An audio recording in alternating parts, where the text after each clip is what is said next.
There we go. And now share my screen again.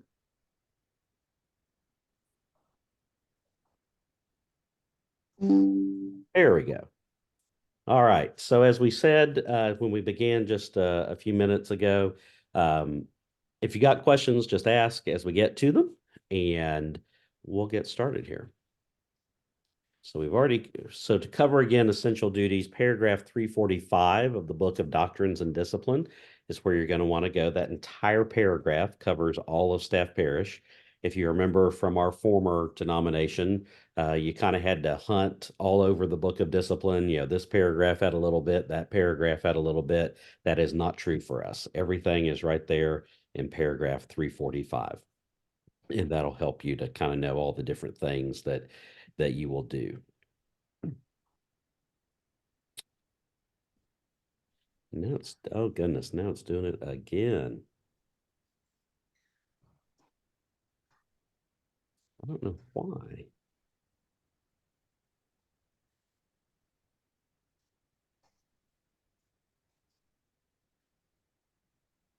Sorry, friends. I've literally never had this happen.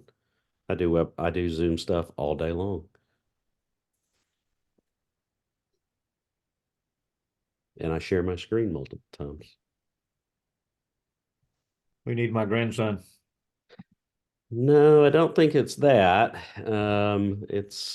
It's my com it's my computer somehow, and I don't really know why.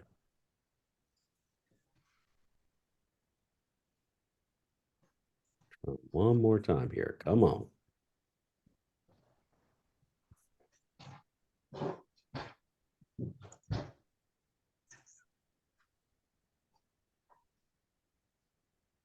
There we go. Okay, here's the next set of kind of essential duties. It's a long list. Uh, it's a committee with a lot of responsibilities. These are probably some of the ones that you're more familiar with, including job descriptions for staff, if you have staff. We're going to talk a minute here about this third one, to interview and certify persons seeking candidacy for ordained ministry. That's new, friends. In our former denomination, if someone was called to become a pastor, the staff parish committee recommended them and the church conference recommended them, but there was a district committee on ordained ministry that approved them as a certified candidate. That is no longer the case. We have eliminated the district committees in an attempt to help make the bureaucracy smaller. And so now the Staff Parish Relations Committee and the church conference are the people that are responsible for certifying candidates. So it's a more important step than or more responsibility in that step than you've had before. Of course, as part of the essential duties are working with your presiding elder and me if a change of pastors is needed. If you think a new staff position is needed, you make that recommendation to the church council. You all would put together a personnel manual for your church and send that to the church council for its approval. Unless your personnel policies say otherwise, you would be the team that would be responsible for hiring and evaluating, promoting, retiring, dismissing non-appointed staff. That's, of course, not true for appointed clergy. You would make recommendations for compensation for pastors and staff and oversee human resources policies, all those sorts of things. So we're going to get into all that in a little more detail, but that's just kind of the 30,000 foot view of what paragraph 345 says that our staff parish committees should be doing. I want to talk a little bit about child youth protection policy because that's different in the Global Methodist Church. And I think it is one of our strengths, as a matter of fact. The Global Methodist Church has contracted with a group called Ministry Safe. And Ministry Safe is a national ministry that works on helping make sure that vulnerable people in churches are protected, like children, like youth, like the elderly. The good news is you get access to it for free. It would normally cost you, I think it's around $200 a year for a church to subscribe. And then I think it's $5 for every user. You don't have to pay any of that. That is all included for free as a part of your being a member of the Global Methodist Church. So if you have not already registered for that, you want to go to ministrysafe.com/GMC. Make sure, and you do want there, don't just go to ministrysafe.com. Make sure you put the /GMC.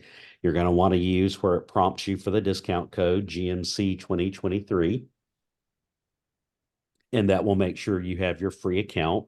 And here's the neat thing. It does all the training for your volunteers, so you don't have to worry about that anymore. It's all done virtually so that your people can be trained. You will have a dashboard just for your church. It will track all of your volunteers and know if they've done training or if they need to renew their training. It will let you know how old their background check is and if it's time to renew their background check. There is also a reduced rate for background checks through Ministry Safe. So you get them a little cheaper using them through them. And here's the really nice thing. It is not a one size fits all approach. Our former denomination, everyone had to follow the same policy. It really was geared towards much larger churches. Our smaller churches had a really hard time at sometimes fulfilling all the requirements. And so Ministry Safe kind of contextualizes it. Here's what smaller churches need to do. Here's what medium-sized churches need to do. Here's what larger churches need to do. It's a really good product, and I think you're going to find it much more useful than anything you've had in the past. So I'm excited about you all having access to that. So let's talk about who gets to serve on the Staff Parish Relations Committee. Um, Probably doesn't need to be said, but let's say it anyway. This is a committee for mature Christians.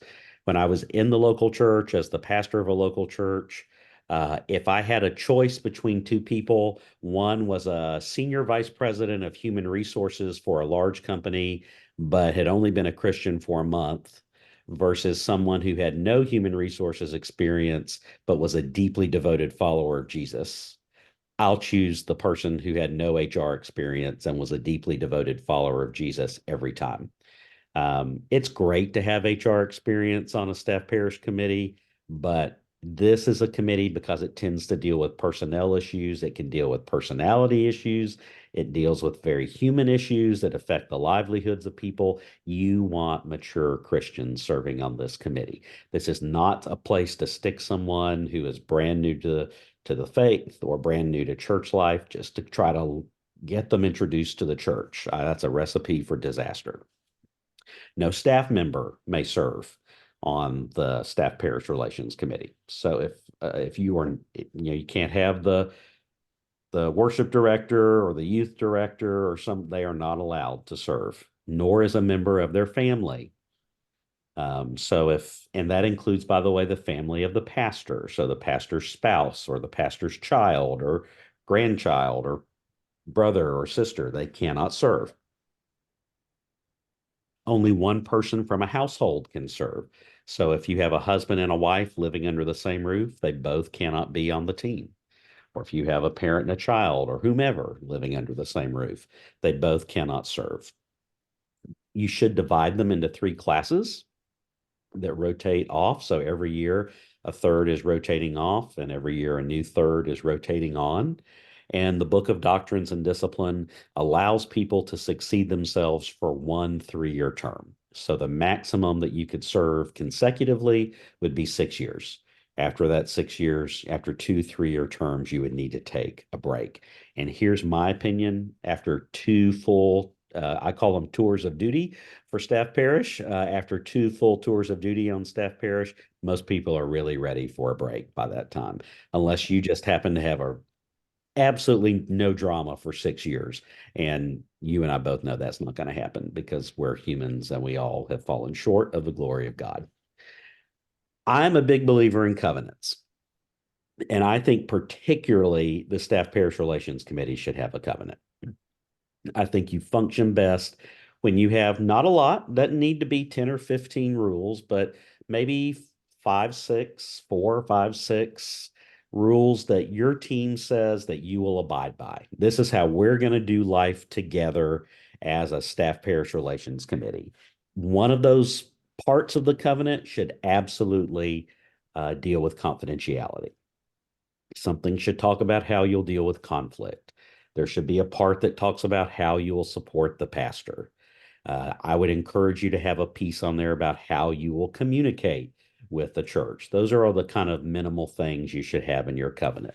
When I was in the local church, we would actually, at the beginning of the meeting, we would, of course, pray, but then we would go around and read the covenant out loud. Every person would take a different part of the covenant and read it out loud, and we would reaffirm our commitment to following it every single time. I think the more often you do that, the more I think it becomes just part of the life of your team.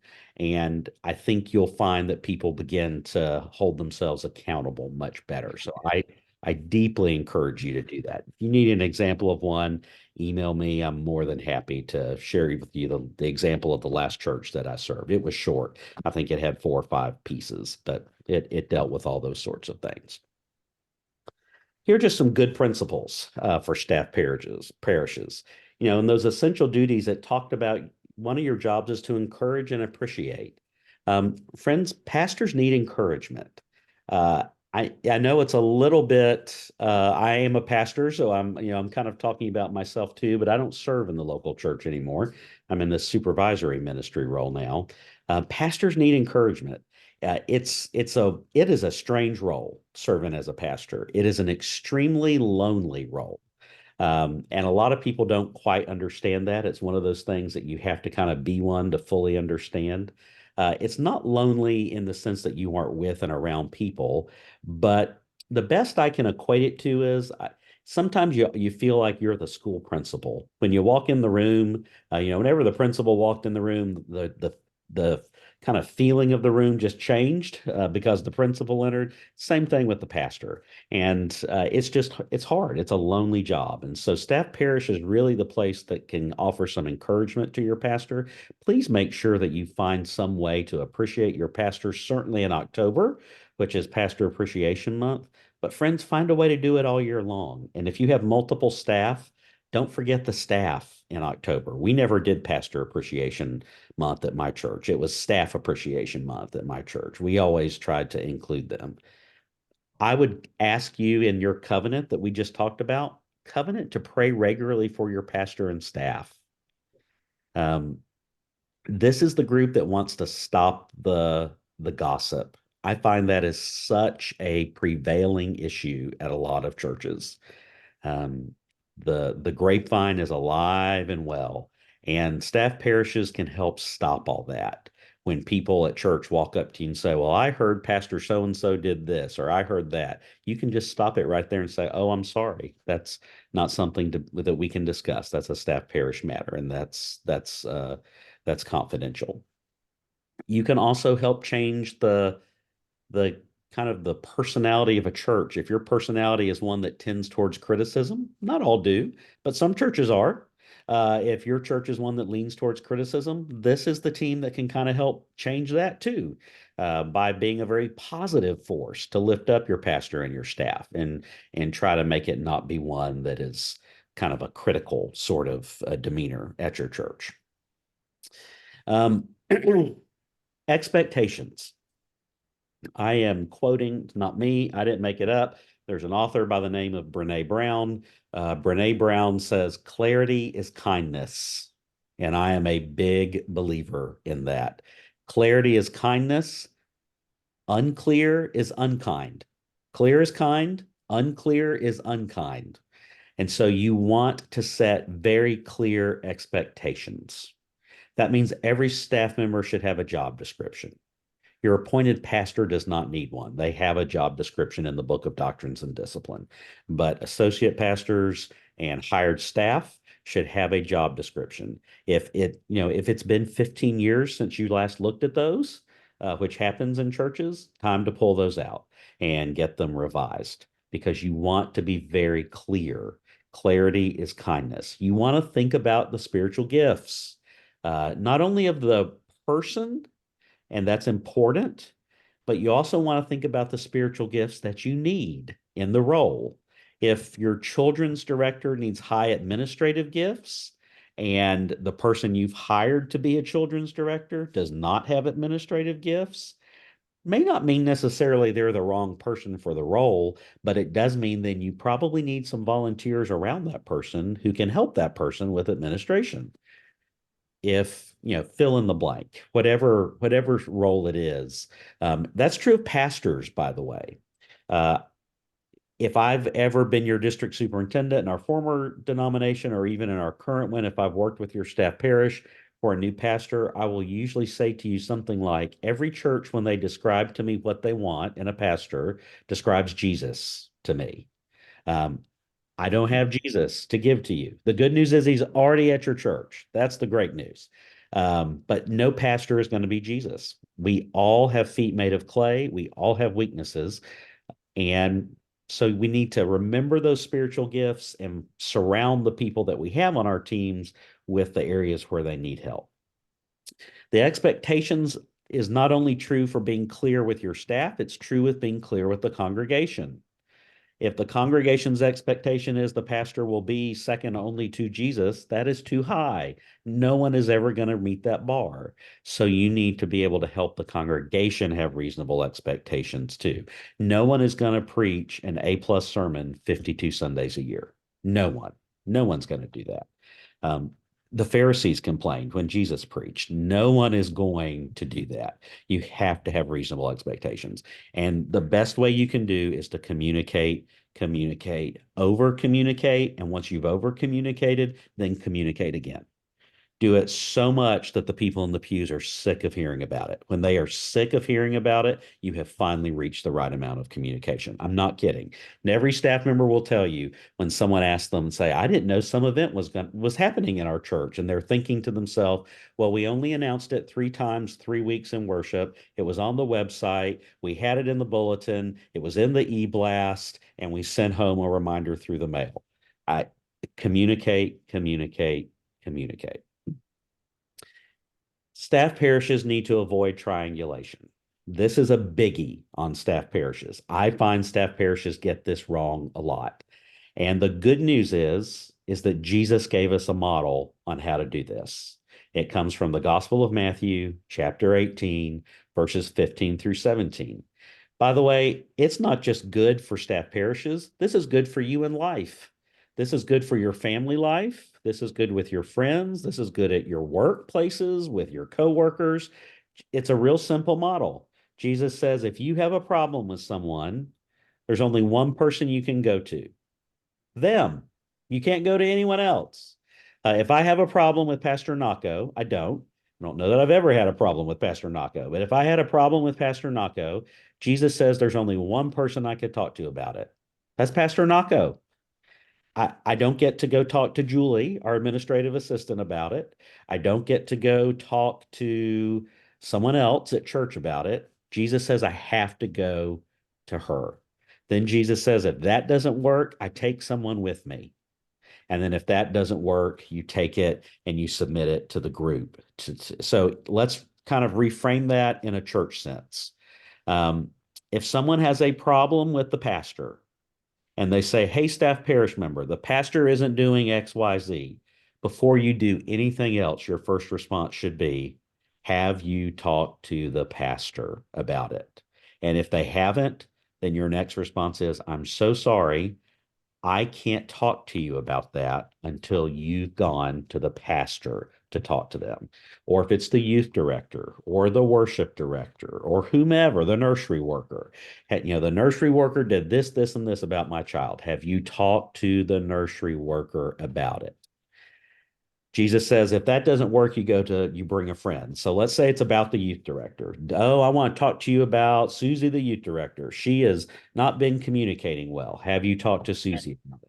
Yes, I have talked to Susie about it. We talked last week about it. It's still not getting better. So the second step then is to go to Susie's supervisor, probably the pastor, and the two of you talk to Susie together.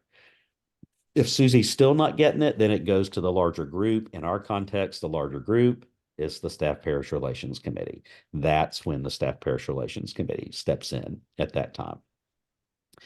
So that means the pastor supervises the staff, not the Staff Parish Relations Committee.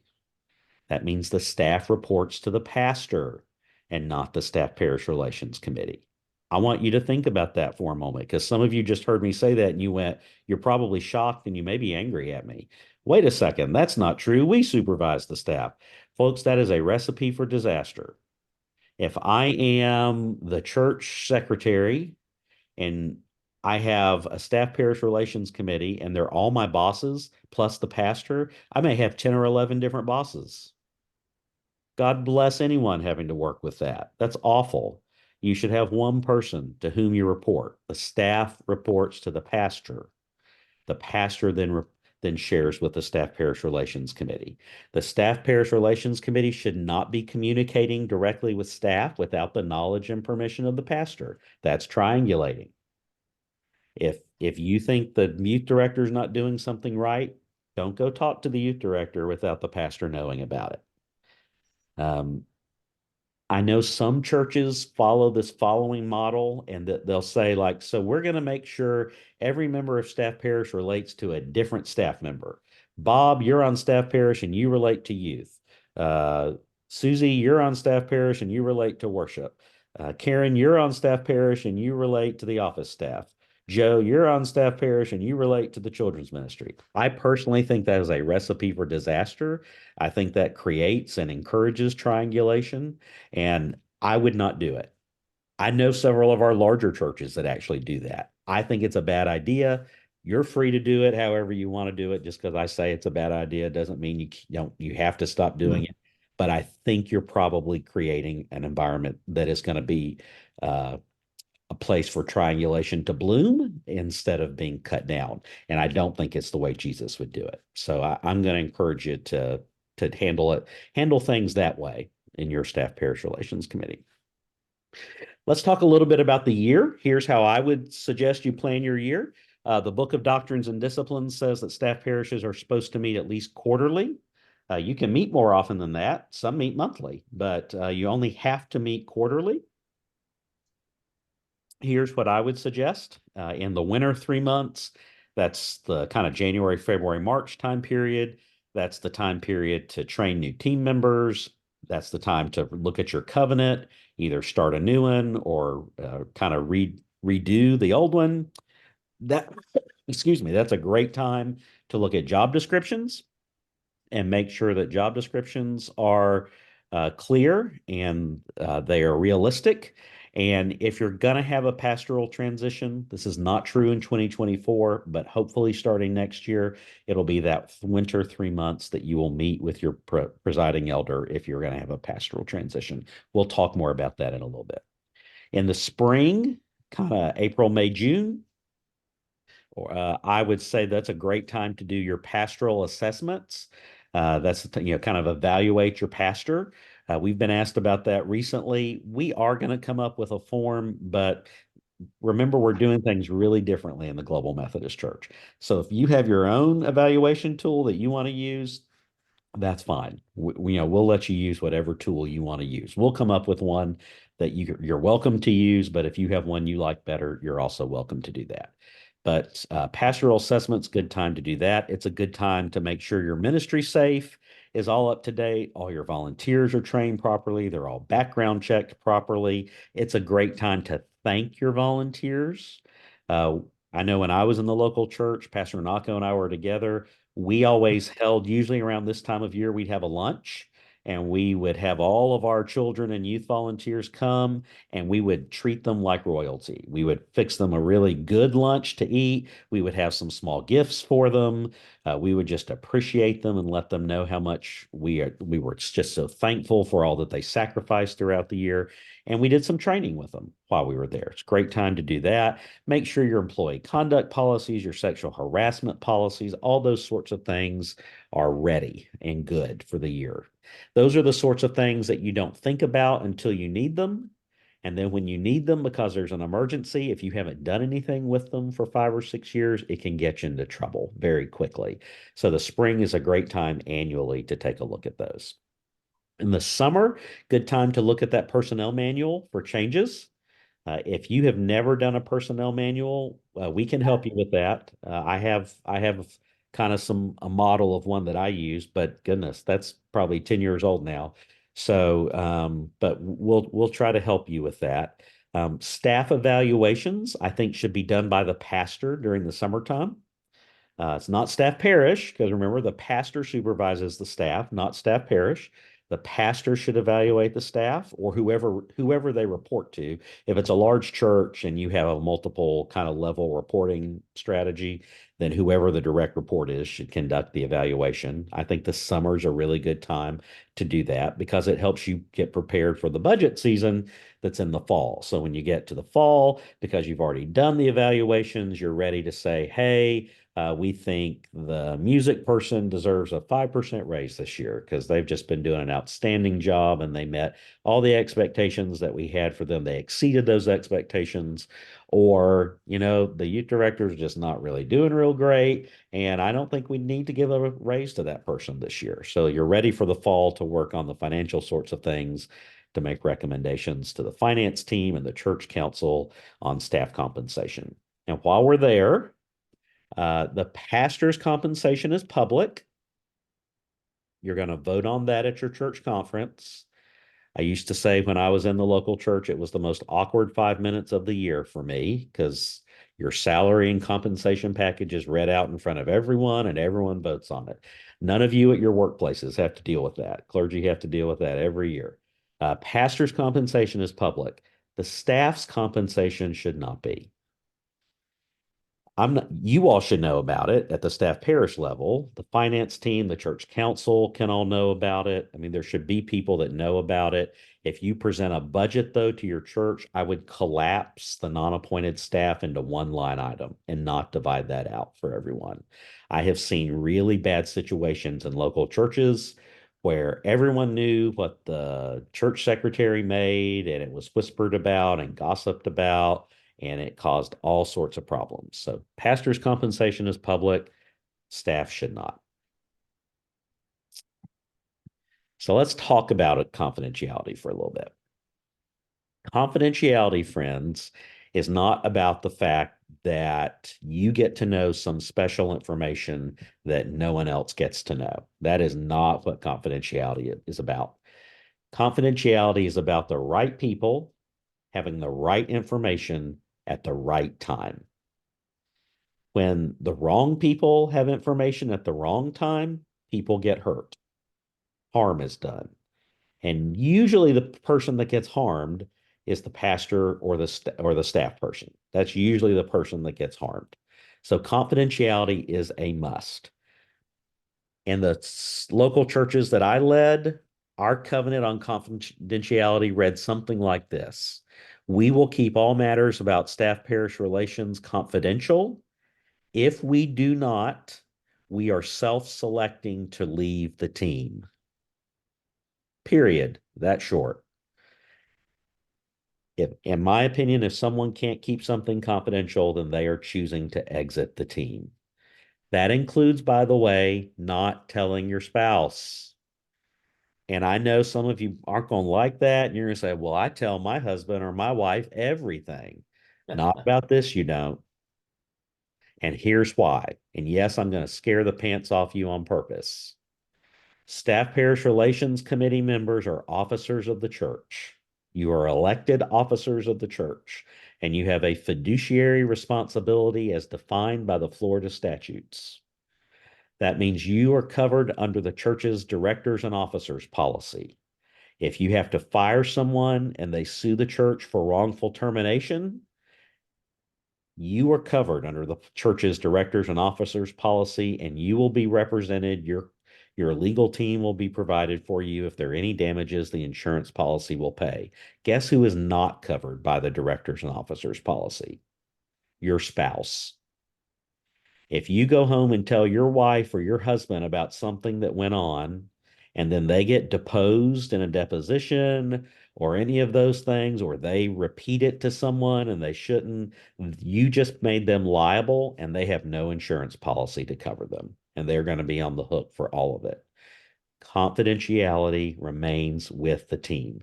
The Book of Doctrines and Discipline actually states that all meetings in the church are open except for matters dealing with personnel issues. You all are very special in that sense. The Staff Parish Relations Committee is the only team that meets in closed session at a church. It has to be confidential. Here's an example of pastoral families getting hurt. I have had the situation where a pastor was moving, and the pastor deserves to tell his or her children when the pastor and the pastor's spouse are ready to tell their children. But because a staff parish member couldn't keep their lips shut, they let it slip. Their child heard, and a couple days later, the pastor's child gets on the school bus, and their friend sitting next to them says, "My mommy says you all are moving." That's just wrong. The pastor deserves to share that information when he or she thinks that's appropriate. And when you can't keep your mouth shut, you're causing harm. So I know I probably sound like I'm harping on it, but that's for a reason. Confidentiality is crucial on staff parish relations committees. Let me talk a little bit about complaints against clergy. We hope this doesn't happen, but pastors are human. The Global Methodist Church has a little bit of a different process. We have a judicial process like our former denomination, but now we have an administrative process as well.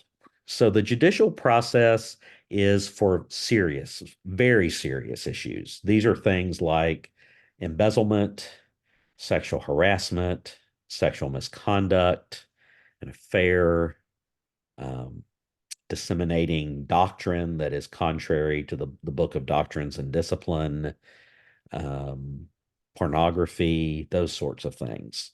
If there's a complaint of that nature, that of course always involves the presiding elder, and the cabinet will help you with that process. We don't like that, but it happens, and we will walk you through it. But for less serious issues, we have talked to our pastor time and time again, and they just refuse to visit folks in the hospital. I don't know, making this up. We have an administrative process. If you've tried and can't get anything done, then we can step in through an administrative process and help there. So that's new. That's not something that we've had before. Hope we won't need it, but we're ready to hold people accountable if we need to. Let's talk about a clergy assessment process for a little bit. This is important, and it's a little weird in a church. The pastor is not supervised by the Staff Parish Relations Committee. The pastor is supervised by the presiding elder. The presiding elder is your pastor's boss.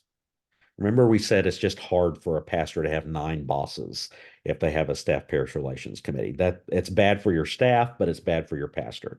The pastor's boss is the presiding elder, and that's who they report to. But the presiding elder is not in your church every day, and could never be in your church every day unless you just happen to be the church of a presiding elder, because our 4 presiding elders also serve churches.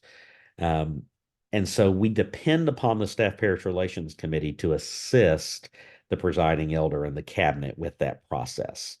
I want you to know that we take it seriously, and we are going to work on both a time frame and a possible form, but we absolutely, I promise you, will allow you to use your own if you find an instrument that you like better. But it is an important process. Your pastor should be assessed every year. All of your staff should be assessed every year. And here's my promise to you. If you take the time to do it, we will take the time to read it.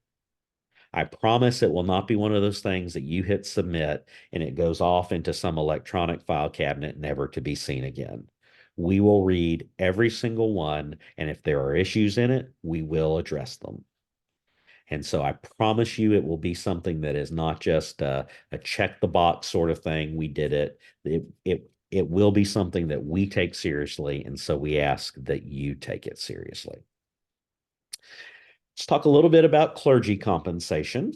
Um, Contrary to what some pastors have told their staff parishes before, and I know because I've personally heard it, pastors do not have to receive a raise every year. That would be lovely. What a great environment that would be, but they do not have to. I mean, I personally remember the Great Recession of 2008, and I think it was 3 or 4 years before I received a raise from like 2008 to 2010 or 11. before I received a raise. So clergy do not have to receive a raise every year. I also want to encourage you to consider the impact on other staff if the clergy is given a raise and the staff are not. I have had that happen. And don't forget, everyone will know because the pastor's salary is public. And so they will know if you've given the pastor a raise. It can create some serious morale issues.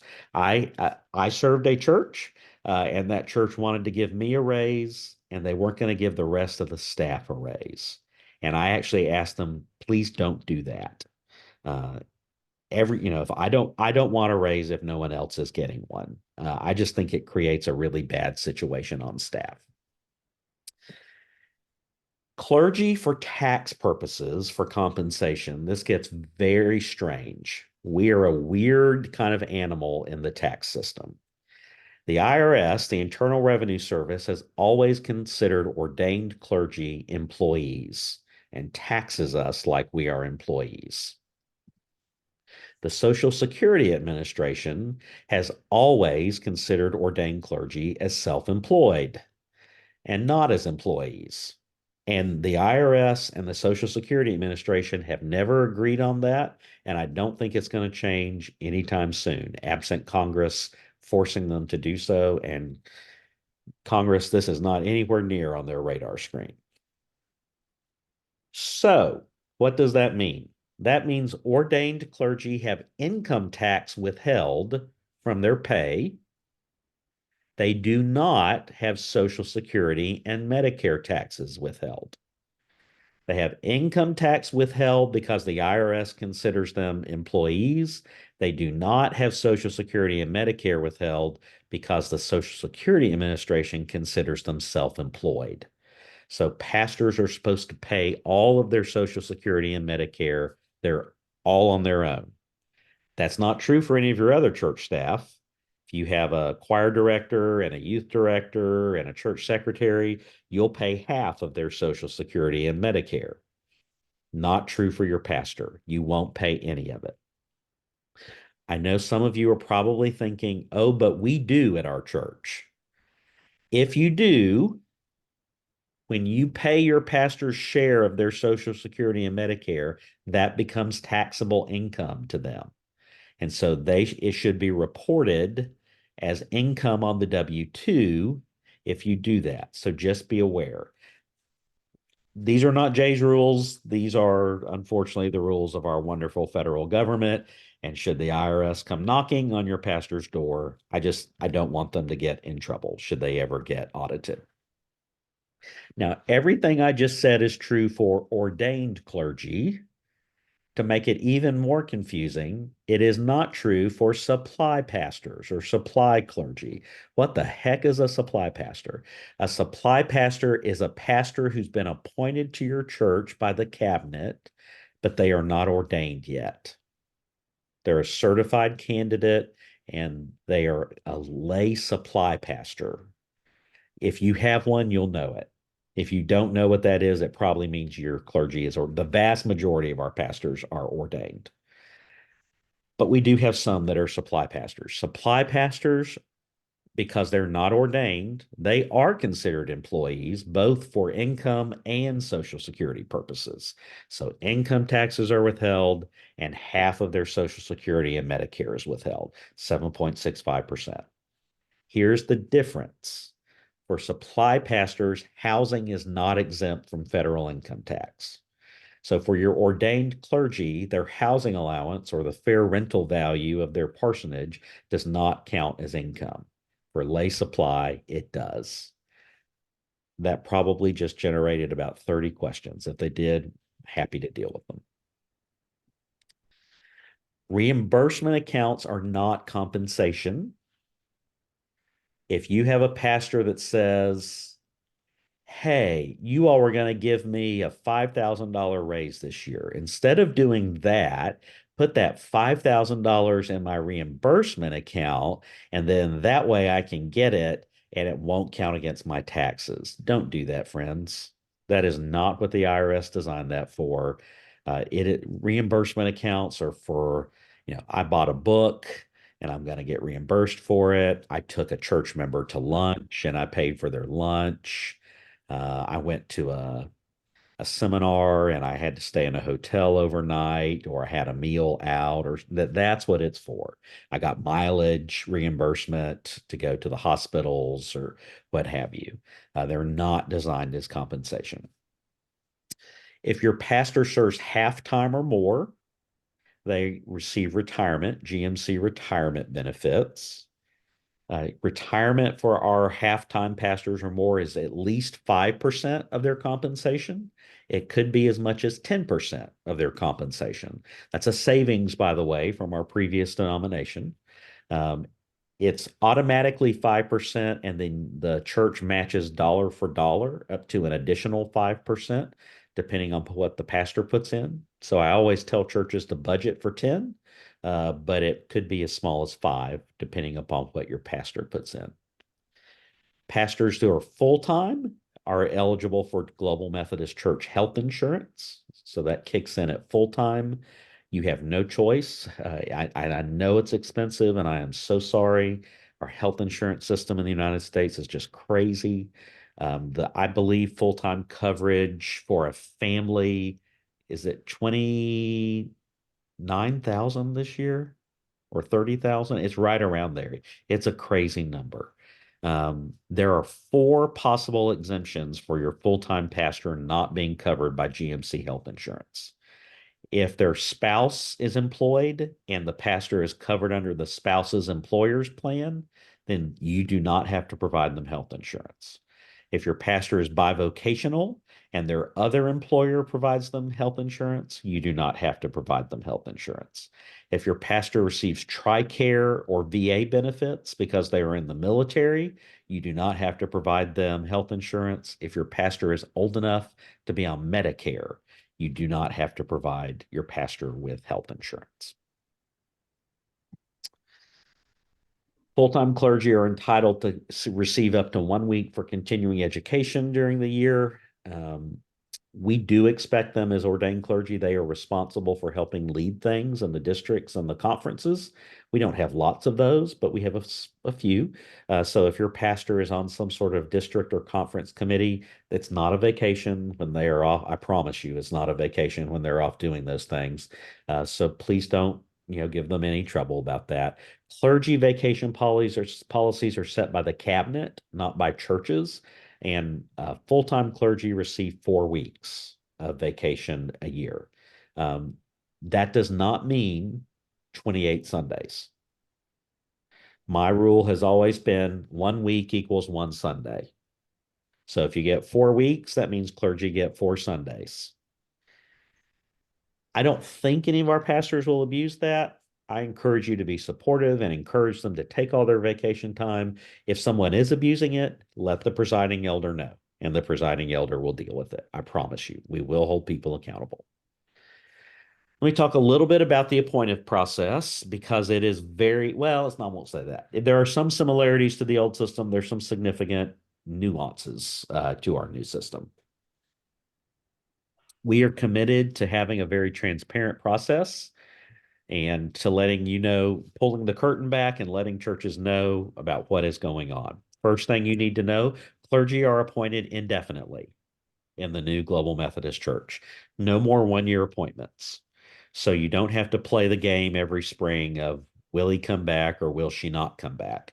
Your pastor is there until either the pastor or the church feels it's time for a new one. If it ain't broke, we're not going to fix it. Now, that does not mean that at some point I may come to your pastor and say, "Hey, Pastor Susie, we have a church open in Orlando that we think you might be a good fit for. Do you think you might want to go there?" But Pastor Susie can tell me no. If Pastor Susie tells me no, I will respect that and I will leave that alone. If Pastor Susie decides that she wants to do it, that's fine.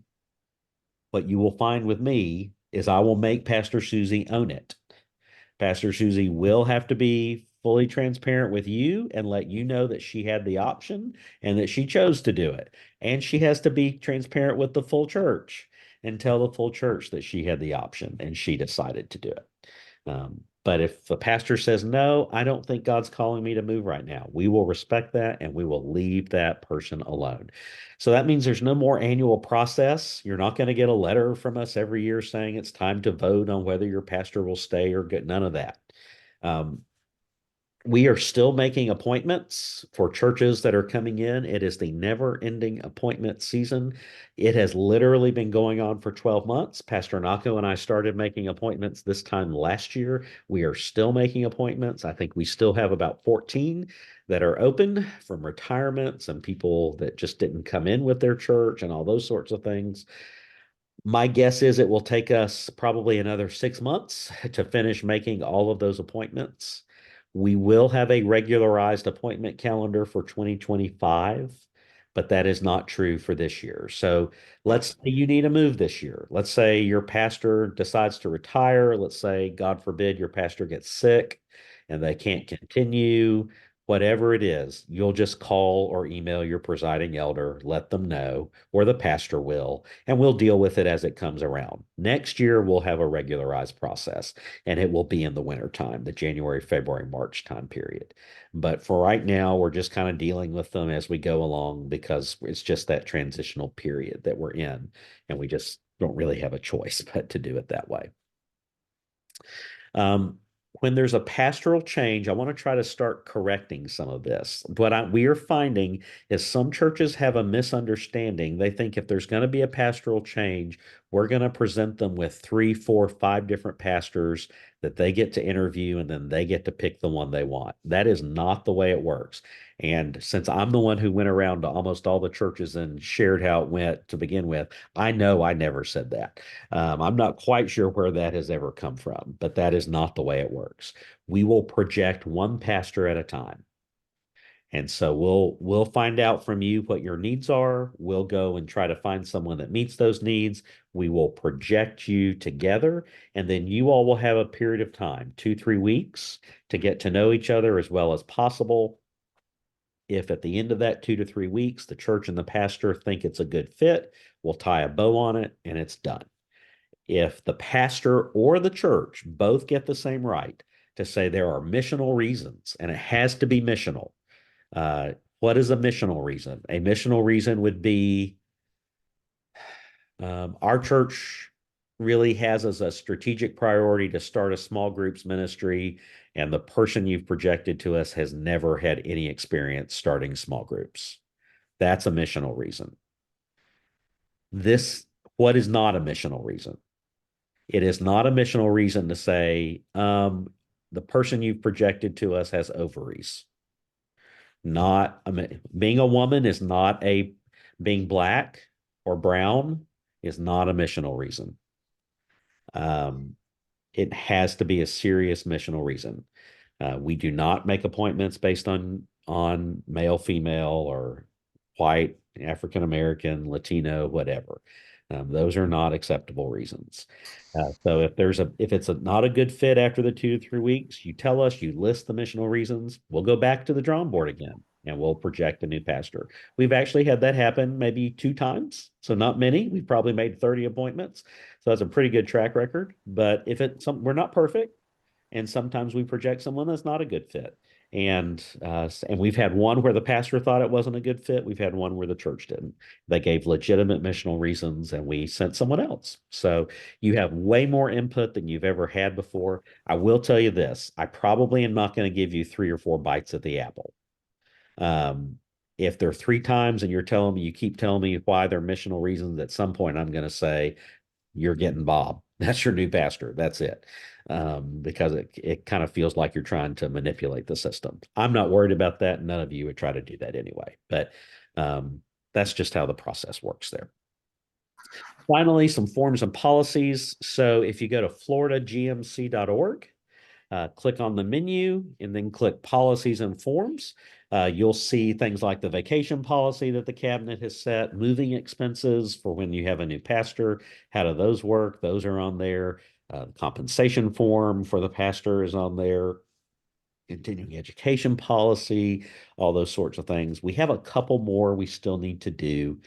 We have a divorce policy we've not worked on yet. We need to do that. The clergy assessment that I've talked about, we've got to do that. We are trying to keep those to a minimum. When we started out, we looked at the policies and forms from our previous denomination. There were about 40, and I think so far we've created 6. So we are really trying to cut down on all that. And I promise you, we will continue to keep that eye in mind and not go overboard. We will keep them at a minimum. So far, we don't have any reporting that churches are doing to the conference. We will at some point, I'm very sure.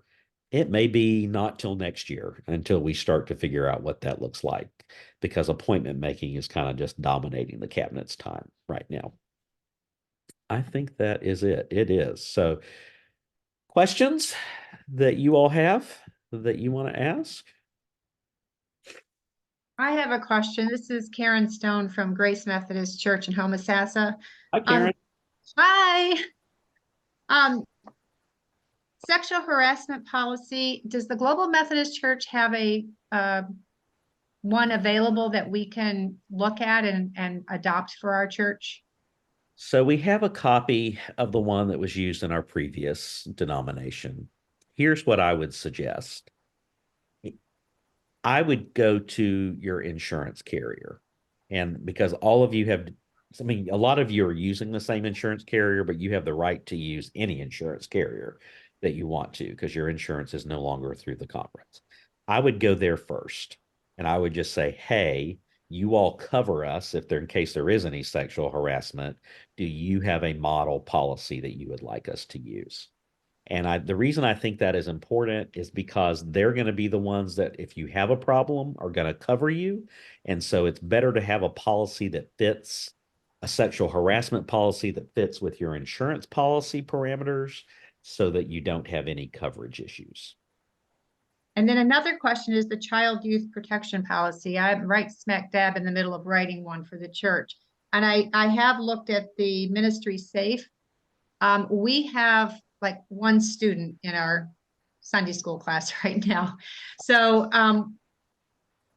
we're not sure how big we need to make this policy at this point. I mean, but we need to have a policy for when we have Vacation Bible School, and hopefully we'll get some kids in. But we're an older population. Right. So I'm not sure again about how involved we need to get with our child youth protection policy and background checks for volunteers and etc. That's the nice thing about Ministry Safe. So the trainings are already in there. So you don't have to create any of those. And the people that you have that are volunteering, which won't be many right now. It may just be 1 or 2 at the moment, but you can set them up on that dashboard, and then they can go in and watch the trainings that they need to watch, and only the ones that they need to watch. That's contextual just to them. So that if it's like a high school student, they don't need to do the stuff related to elementary age kids. And they don't have to go through those trainings, and they can just watch the stuff that's pertinent to them. And that way they're trained on good practices, and you all have created that process. Plus their background checks will be right there as well. So you can track those background checks on Ministry Safe, and you can even get the background checks done through Ministry Safe at a reduced rate. So and that's the only fee is the background checks, correct? Only fee is the background check, right? And then as far as the policy, Ministry Safe has a policy built within them that we can adopt at the church. That's I what don't have to write one. I don't have to write one. No, yeah. Don't reinvent that wheel. Right. Okay, great. I like to hear that. Yeah. Thank you. Are the PowerPoint slides available somewhere? Yes, Julie that you emailed has them. They're in her inbox, Julie, if you haven't seen your inbox.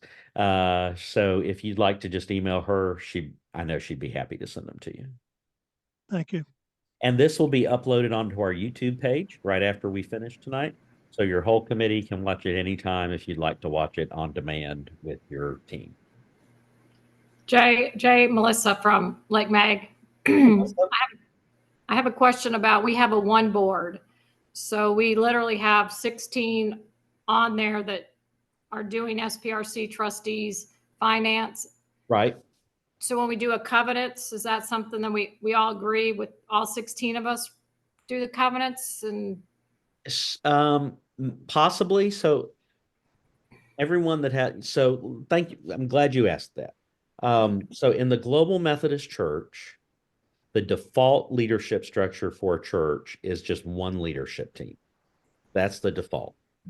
You can keep the old kind of traditional structure of a staff parish and finance and trustees and church council and nominations. You're welcome to do that. There are paragraphs for each one of those teams, but the default is one leadership team. If you default to one leadership team, you're supposed to make sure that the functions of a finance, staff parish, and trustees teams are all covered. So for Lake Magdalene, is there like you all have a certain number of folks on your leadership team that relate just to staff parish issues, or does the whole team relate to it? the whole team, we've have one lead person that's like lead of that, one lead trustee, one lead finance, someone with the expertise, but we all vote and talk about all the issues. Okay, if that's the case, because everyone does it a little differently. So if that's the case, I'd say the whole team should be involved with the covenant.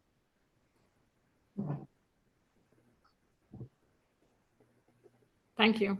Some folks will do it, like I know a church that they have a leadership team of 9 plus the lay leader, so 10. But they have 3 people who do staff parish issues, 3 people that do trustees issues, and 3 people that do finance issues. And they're all together on the leadership team, but those 3 kind of deal with the personnel stuff, and these 3 deal more with the finance stuff, that, and that's how they do it. So Jay, it's Clarice. I have a question. hey, Clarice. Hi. The question is about now that the SPRC will do the interviewing and certifying those who are candidates. Will there be guidelines and training for the team? We do have those already. Since Pastor Nako is on the call, she's our registrar for the Board of Ministry. You want to talk Okay. a little bit about that, Pastor Nako? Yeah, it's whole process is actually outlined in the Book of Doctrine and Discipline too, what candidate has to do. So a candidate or whoever thought of being called to a ministry has to go talk to the pastor, talk to PE, and then meet with SPRC to get recommended. And then you recommend the candidate to church conference to be certified. So, I think the important thing is ask about their call story, how they're called, also how they're actually serving in the church too, to start and how they are doing when they serve, that kind of thing that has to be observed by SPRC, I think. And I'll say this, when people are called to become a pastor, what can happen, none of you all would do this, but what can happen is staff parishes think, oh, it's just so great. And it's just kind of a rubber stamp. We need y'all not to be a rubber stamp. We need you all to take that very seriously. Just because someone feels that they're called to be a pastor doesn't necessarily mean they are. And in the Wesleyan branch of the church, we understand a pastoral call as having 2 components. There's an individual component, the individual person feels called, and then there's a corporate component, which means the rest of the church feels that person's called.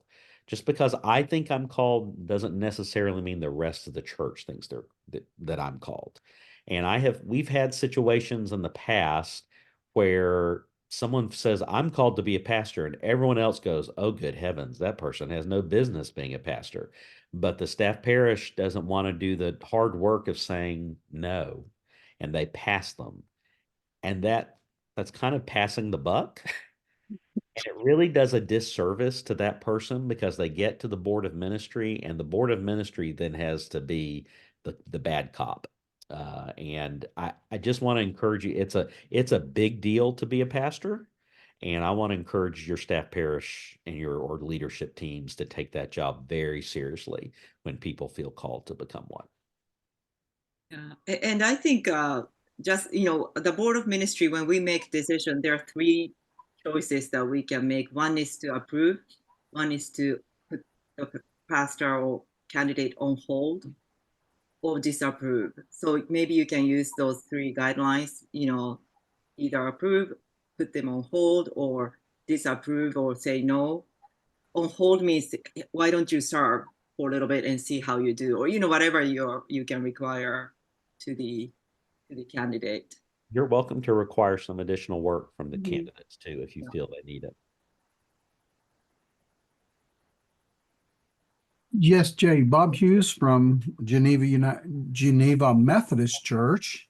Bob? I have a question about let's see, what was it? The presiding elder you talked about Uh-huh.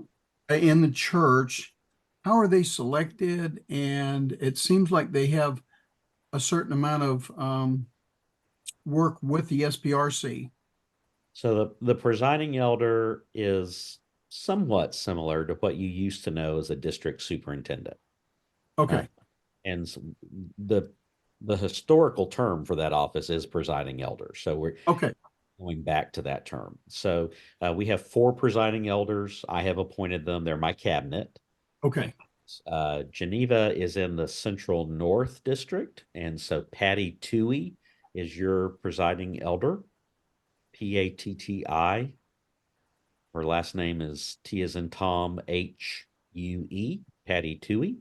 Okay. Also the pastor of Grace Methodist Church in Lake Mary. All of our presiding elders serve churches.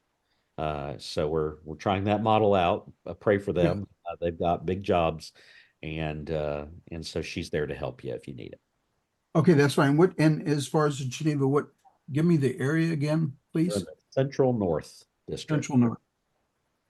Okay. I'm good. All right. Any other questions before we call it a night?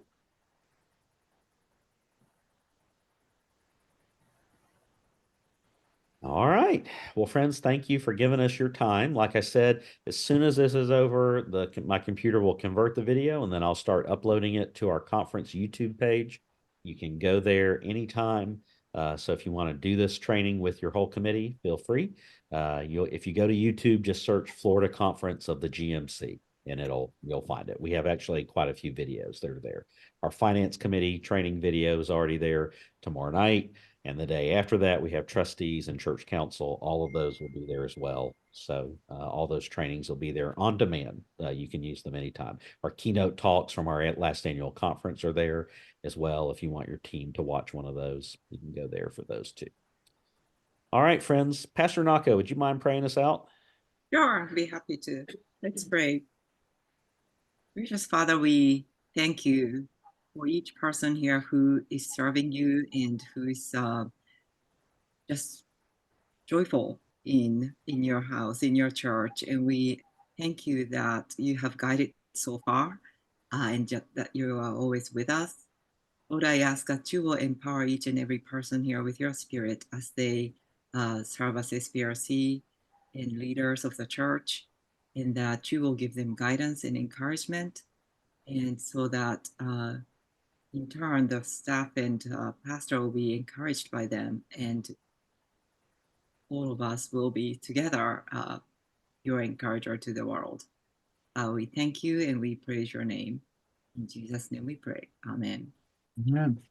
All right. Good night, friends. We'll see you later. Good night. Thank you.